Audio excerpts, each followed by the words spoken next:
Imagine staring at your phone, not because someone texted you, because they didn't. You check it, turn the screen off, put it face down on the table. 5 minutes later, you turn it over. Again. An hour passes. Still nothing. You tell yourself it doesn't matter. You tell yourself you're fine.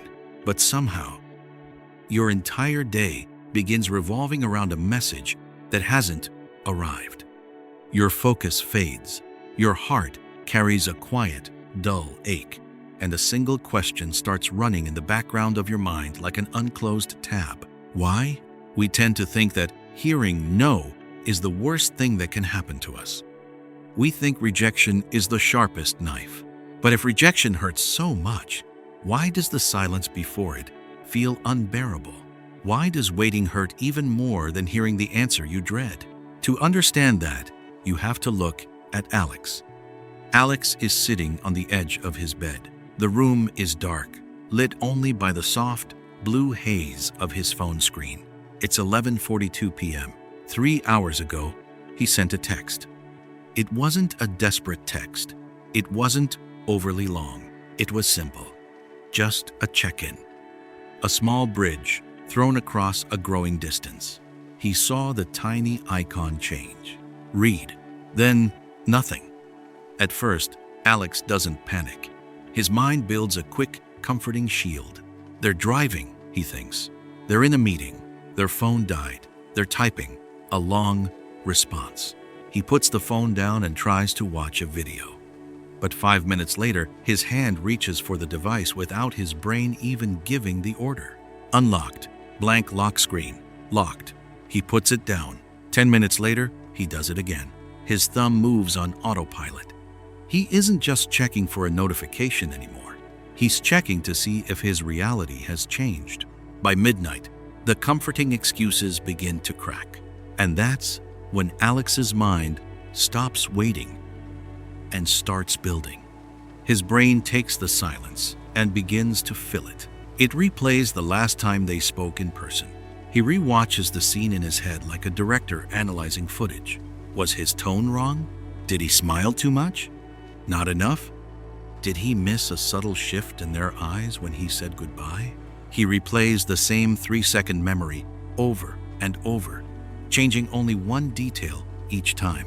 If I had said this instead, would the phone be ringing right now? Here is the strange thing about the human mind. When it is denied information, it does not accept the void. It hates the void. It would rather create a nightmare than live in a blank space. Alex's heart rate begins to climb, not because something bad has happened, but because nothing has happened. His body is reacting as if he is in physical danger. His palm is slightly damp against the glass screen. He checks the messaging app again. No typing dots, just a timestamp from hours ago. And then a terrifying thought creeps into his mind. One that doesn't feel like a thought at all, but a realization.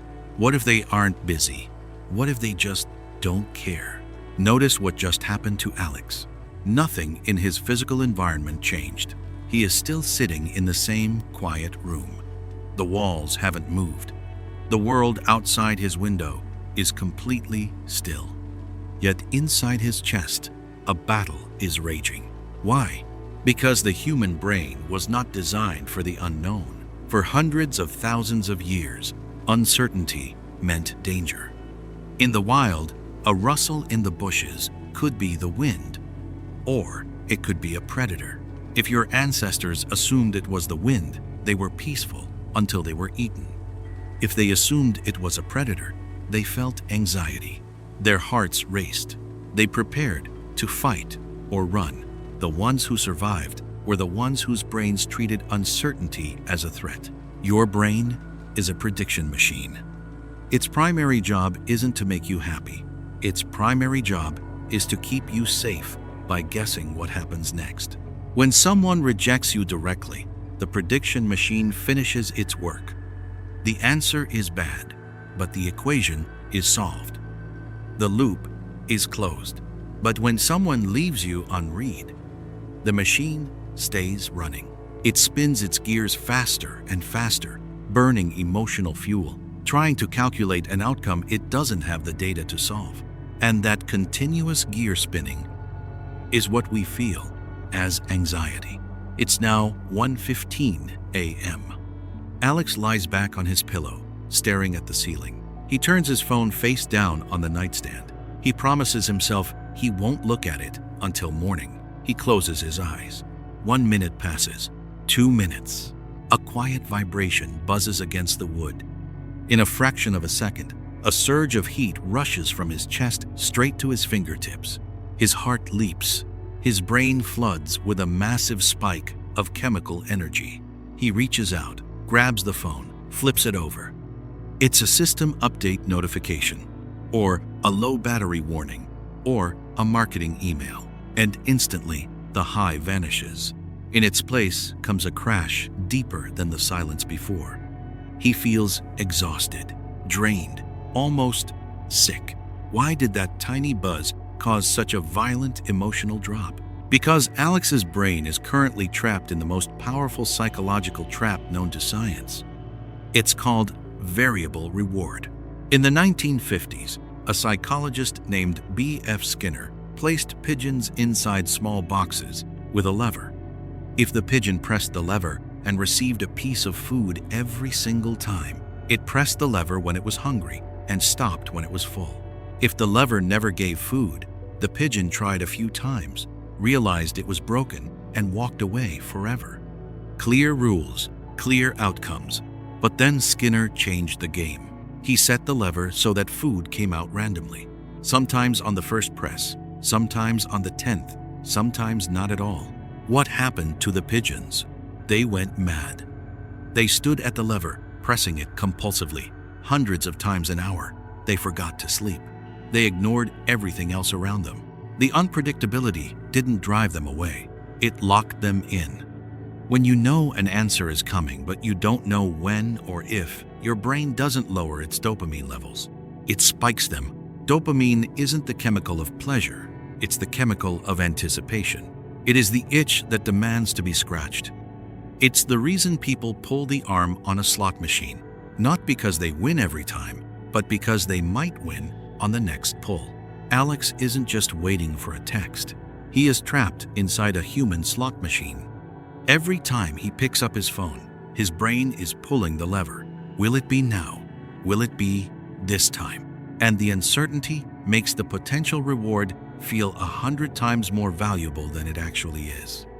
By 2:30 a.m., Alex is physically tired, but his mind refuses to shut down. He opens the app again. He scrolls up through their past messages. He reads the texts from 2 weeks ago, back when the replies came in seconds, back when the words were warm, easy, unfiltered. He compares those past words to the silence of tonight. And this comparison triggers something deeper, something that started long before tonight. Psychologists call it the Zeigarnik effect.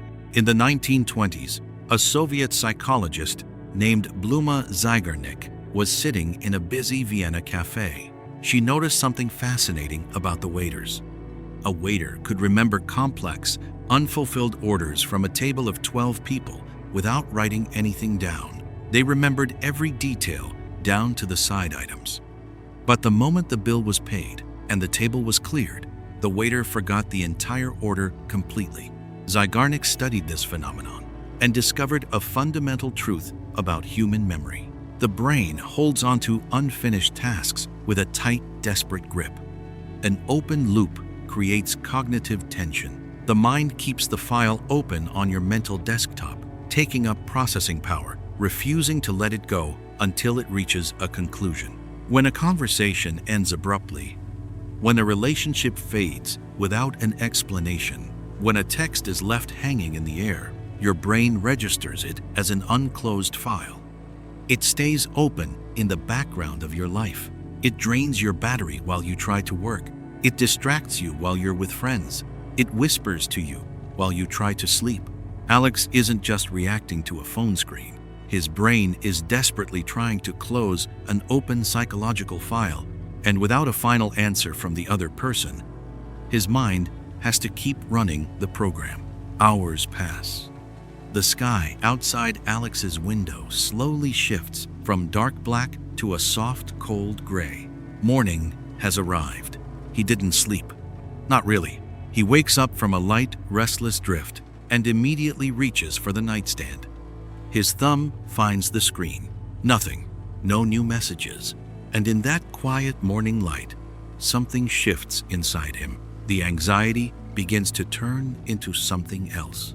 It turns into a quiet, heavy fatigue. He gets out of bed, walks to the bathroom, and looks in the mirror. He sees the dark circles under his eyes.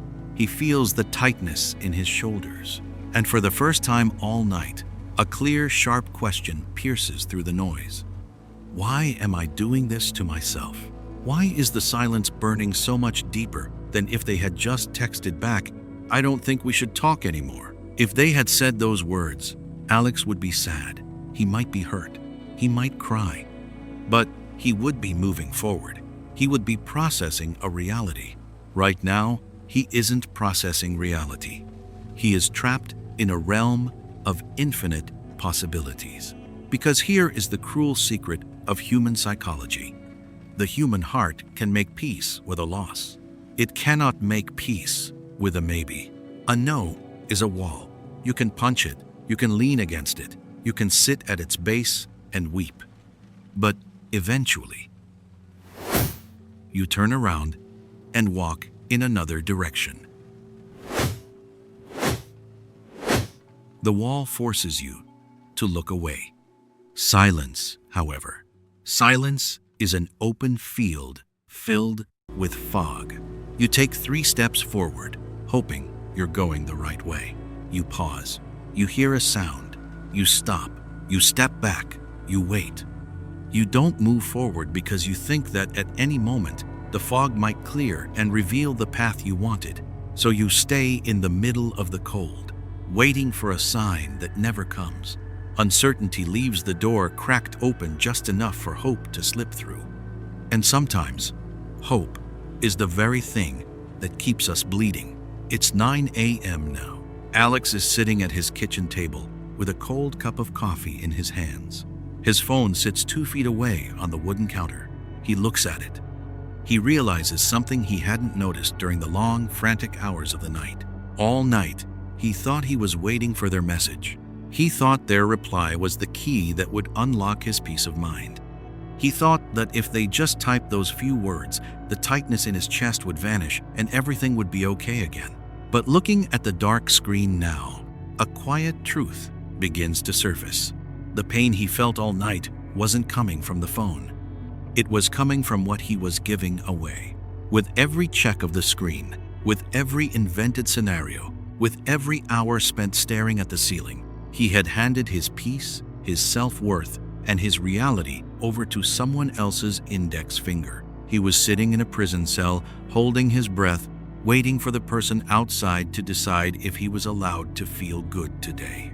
Rejection hurts because it tells you that something you wanted isn't yours. It stings the ego. It wounds pride.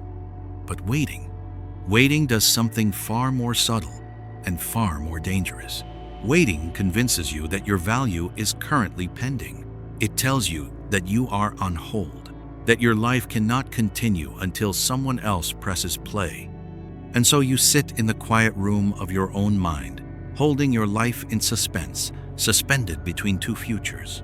Your brain suffers not because it lost something, but because it is refusing to accept that the silence is the answer. Alex reaches across the table. His hand doesn't tremble this time. He picks up the phone. He doesn't check the messaging app. He doesn't look at the timestamp. He slides the phone into his pocket. He takes a deep breath of the cold morning air coming through the window. The quiet is still there. The silence hasn't changed. The message still hasn't arrived. But as he stands up and pours out the cold coffee, the weight in his chest feels just a little bit lighter. Not because he got the answer he was looking for, but because he stopped asking the question. We go through life believing that closure is something given to us by another person. We think we need them to explain. We think we need them to apologize. We think we need them to say the final word. so the story can end. So we wait. We wait by the phone. We wait by the door. We wait for a conversation that will never happen, unaware that every second spent waiting for someone else to close the loop is a second we choose to leave ourselves hanging. Maybe you were never waiting for their reply. Maybe you were waiting for permission to finally close the door yourself.